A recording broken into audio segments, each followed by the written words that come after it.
even indicated that at higher pH, basic drugs, and many drugs of abuse are basic drugs, when they're neutral, that is in a high pH solution, they're more able to penetrate the polyurethane membrane.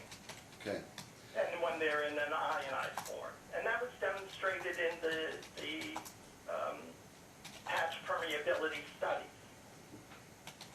The Navy Research Lab report also indicated that the 70% isopropyl alcohol swabs do not remove most of the drugs from the skin, didn't it? That's not accurate, counsel. Doesn't the report actually read, our previous research showed that 70% isopropyl does not remove all the drugs deposited on the skin? All right, I won't argue your reading of that statement, but you've taken that statement out of context. What's important is to understand the experiment that was done. And when they applied drugs to skin, first they pre-cleaned the skin with alcohol, removing oils and disrupting the stratum corneum. It makes the skin more permeable to drugs. And then they applied the drugs in solution, not powder. They applied them in alcohol solution, and those authors agreed that that is an unlikely way of getting drugs on the skin, but it was convenient for them to do it this way. Fair enough. Then, if they wiped the drugs off, almost all of it was removed if they wiped the skin within 15 minutes. And it's only when they left the drugs on the skin that they couldn't remove all of it. So, then they found if they put a patch on, the drugs came back out. Well, okay, you impregnate somebody's skin artificially with drugs, of course the drug's going to come back out of the skin into the patch. So, even though those experiments were done and what they showed, the issue is this any realistic issue? Another experiment was done applying drugs to skin at the Utah Center for Human Toxicology. They applied drugs in solution to skin and then cleaned the skin and then put on sweat patches. And no one had a reportable positive result. They were able to detect the drug, but no one had a reportable positive result. So, okay, Naval Research Lab, they want to show limitations, and they did that. They went further and said that as a result of this, the very people likely to be tested by the sweat patch are the most likely to be externally contaminated. Isn't that true? Yes, they made that supposition. And again, those who argue about external contamination have not demonstrated that anyone has ever had a positive sweat patch in a real-world setting, reportable positive sweat patch from any such external contamination scenario. Actually, Doctor, wasn't there several cases in Montana where it was substantiated that it was external contamination? Well, I don't know about every case that's occurred in the state of Montana. If you want to cite the cases, it would be interesting to know whether I was involved or what information was given to the trier to indicate that contamination occurred and made that decision.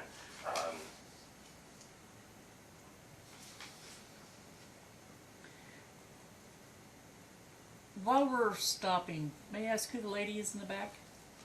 Hi. Huh? Hi there. I'm just a friend of the family. Which family? The Santini and Maxwell family.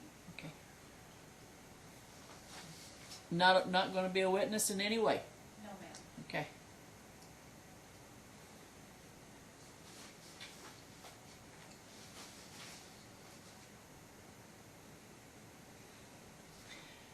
Council, we're about 10 minutes to noon. Well, Your Honor, I'd rather not make him come back after lunch if I can get through this. Would be my preference.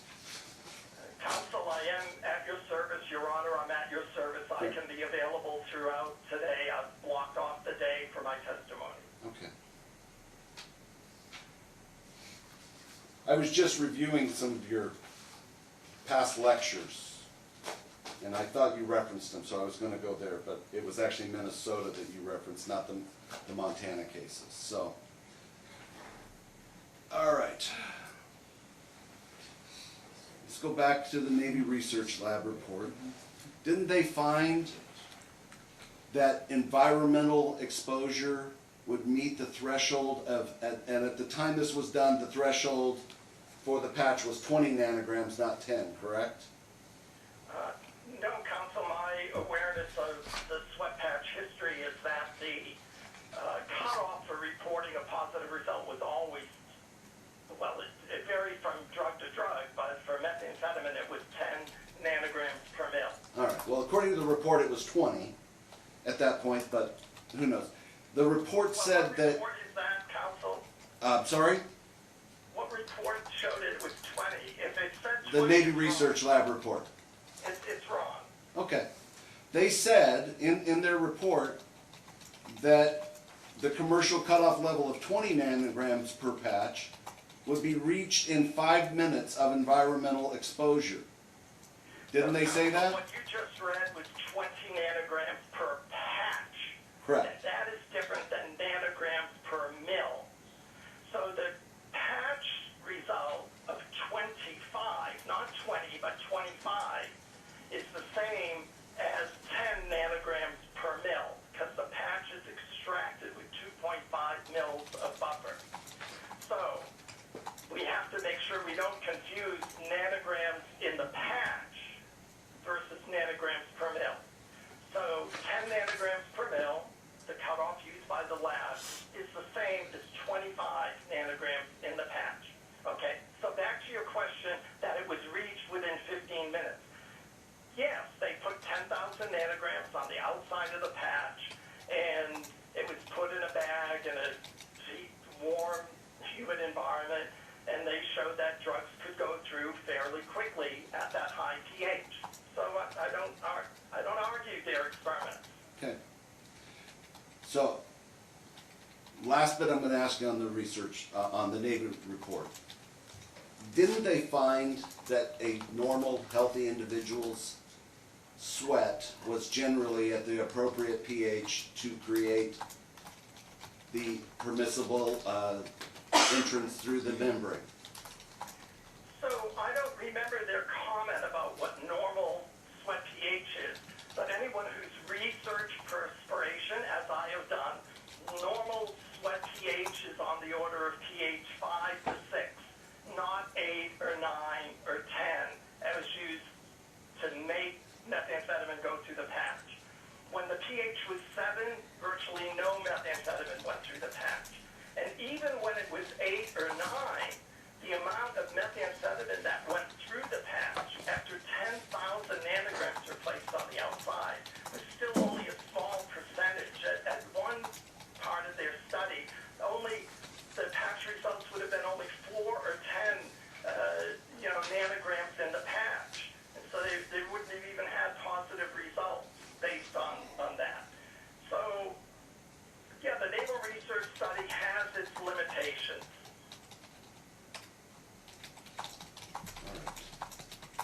Were you involved in the case of U.S. versus Snyder? I was not retained as an expert witness. I did have communications with counsel in that case, but I had no other involvement in that case. But I'm very familiar with the case. Okay. You've actually lectured about the holding in the case, haven't you? I suspect that I have, because it's often used as an example where the trier found the patch to be generally reliable, but in this case, the trier felt that the conditions for contamination existed. Mr. Snyder's probation was revoked in that case, but not on the grounds of the sweat patch. Okay. You were also the expert in U.S. v. Meyer, correct? I'm just going to object to the form of the question. It misstates his testimony that he indicated he was not retained as an expert in Snyder. And the question is also an expert. I just went to Meyer. I believe Okay. he is absolutely the expert on Meyer. The question was also. Oh, Oh, Yeah. I'm sorry. You were the retained expert in U.S. v. Meyer, correct? Yes, counsel, that was a case out of the Northern District of Iowa, the federal probation case. I was retained by the AUSA at the Northern District to serve as an expert witness in U.S. v. Meyer. Okay. And once again, there was an assertion that it was a false positive, correct? Yes, that claim was made by defense counsel. The trier held that the patch was in fact accurate and reliable and revoked probation.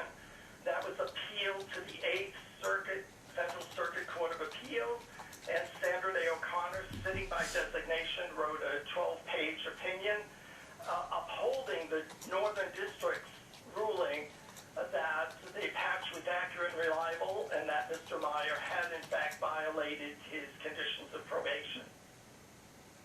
And in that case, you asserted the statement that you made earlier that a negative urinalysis does not mean that there's not drugs present, correct? Yes, I've probably asserted that 1,000 times Thank you. in lectures and You saved me a lot of questions by that statement. So you have made that statement a lot. yes, because it's an accurate statement. Okay.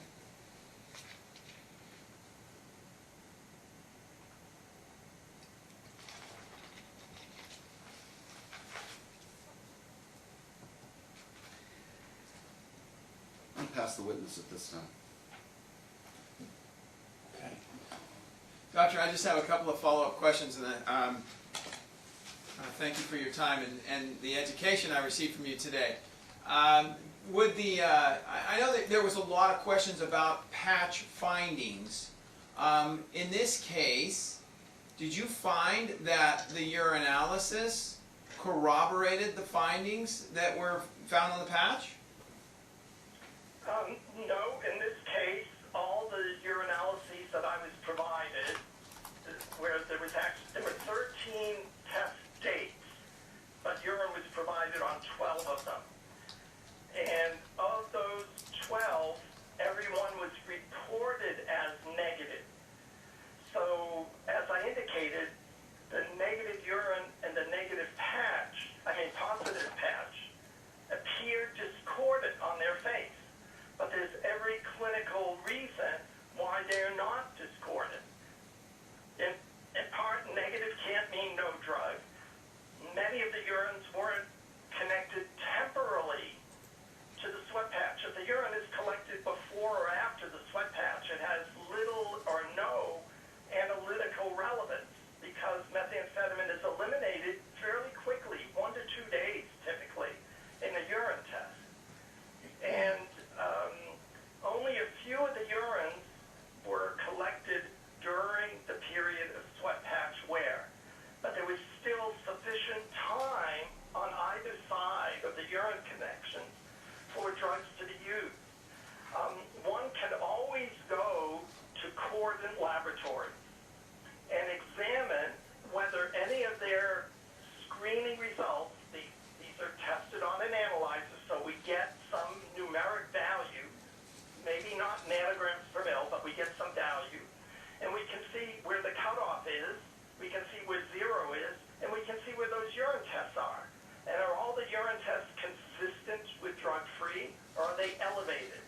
And it may be considered hearsay, but I had a communication with Cammie Reeves from Options where she indicated to me that she called Corden, and the Corden staff informed her when they reviewed I'm going to object. This is hearsay. Okay, hang on. He's objecting to hearsay, so I'm going to have to sustain it because it is hearsay. But an expert can rely upon hearsay evidence and information in the formulation of their expert opinion.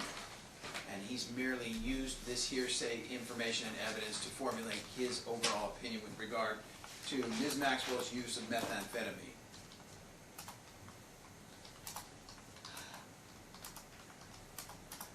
Under that, then I will allow it to see where it goes.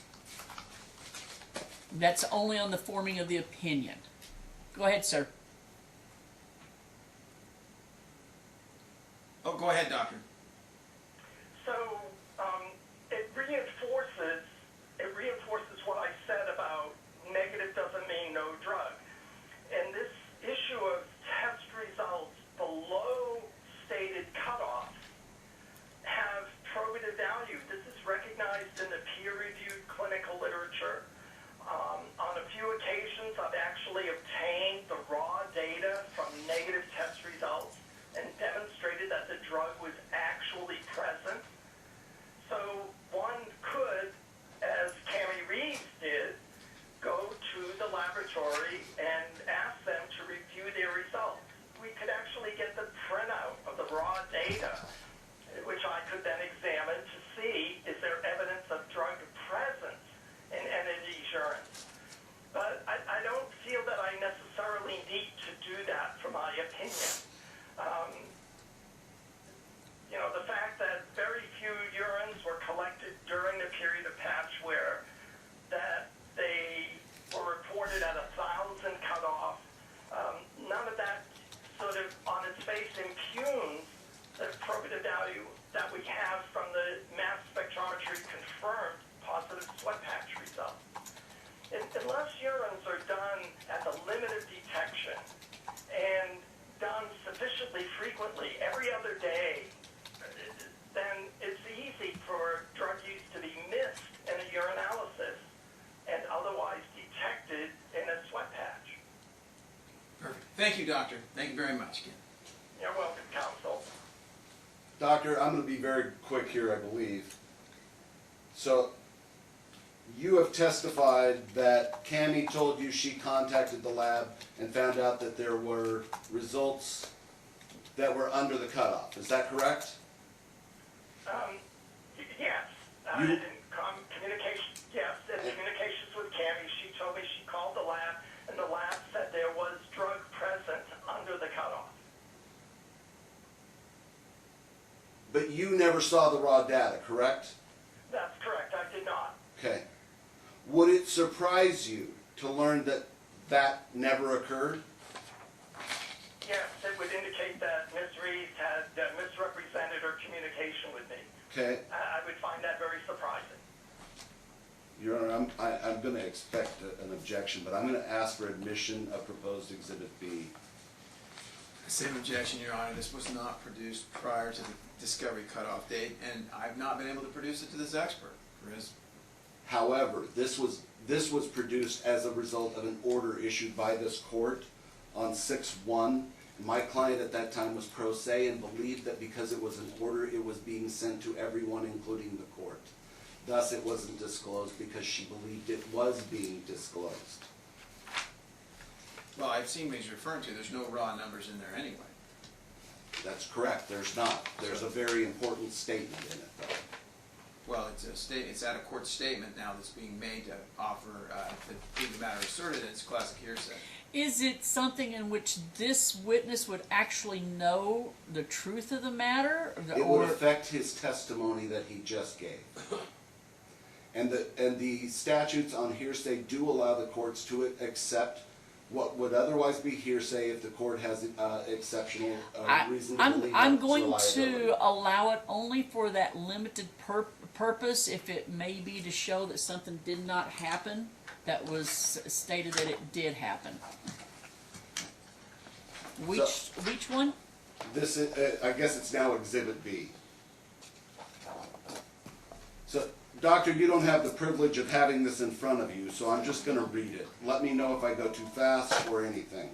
So, counsel, before you proceed, could you just remind me what Exhibit B is? Exhibit B is a letter from Cordant Labs, signed by Cynthia Whiteman. She's the Scientific and Operations Development Director for Cordant Health Solutions. All right, thank you, counsel. Okay? In response to an order that was issued by this court, and on Cami's assertion that she made to this court and to you,